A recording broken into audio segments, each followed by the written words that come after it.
La prévision du rendement et de la qualité des graines de tournesol à la collecte, à l'échelle territoriale, constitue un enjeu important pour les coopératives. Cela leur permettrait d'optimiser la logistique de la collecte et ainsi de réduire les coûts financiers et environnementaux du stockage. Cela leur permettrait également d'améliorer la gestion des lots selon leur qualité et ainsi d'améliorer la valorisation lors de la commercialisation de la collecte.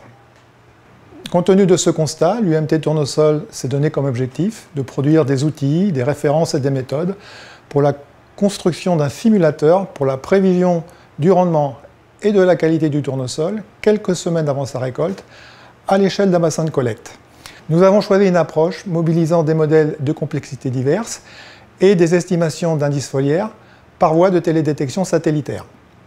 Nous avons constitué une base de données composée de plusieurs centaines de parcelles agricoles sur les 3 ans du projet.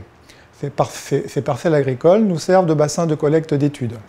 Nous avons collecté des informations concernant l'itinéraire technique, le contexte de culture et la production, tels que le rendement, la teneur en huile et la teneur en acides oléiques.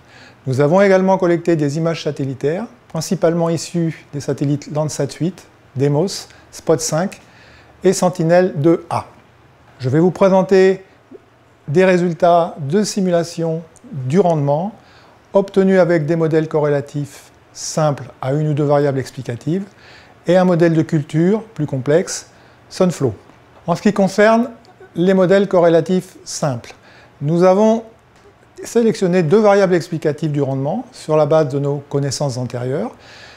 Ces variables explicatives sont l'indice foliaire vert maximal généralement obtenu vers le début de la floraison et la durée d'indice foliaire du début de la floraison jusqu'à la date choisie pour la simulation, à savoir le 10 août dans notre étude. Ces variables présentent l'intérêt d'être accessibles par voie de télédétection satellitaire. Nous avons testé 4 types de formalisme. Le meilleur résultat obtenu pour ces modèles corrélatifs simples est un modèle linéaire avec une seule variable explicative, à savoir la durée d'indice foliaire.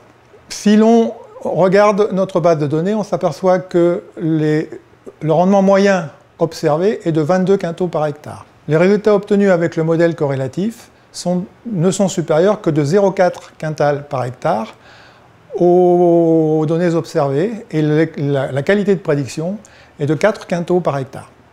L'approche avec le modèle de culture Sunflow spécifique du tournesol auquel nous avons adjoint un module d'assimilation de données d'indices foliaires issus de la télédétection satellitaire permet d'obtenir des rendements qui sont nettement moins bons, à savoir une surestimation du rendement moyen de l'ordre de 6 quintaux par hectare.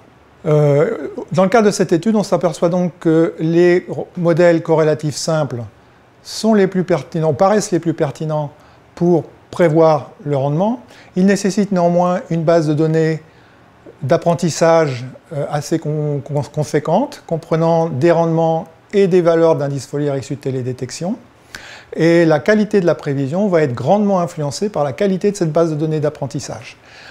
Les modèles de culture type Sunflow, quant à eux, souffrent d'une certaine incertitude sur des données d'entrée importantes telles que la réserve utile en eau des sols, qui ne sont que partiellement compensées par le fait d'assimiler des données observées d'indices foliaires.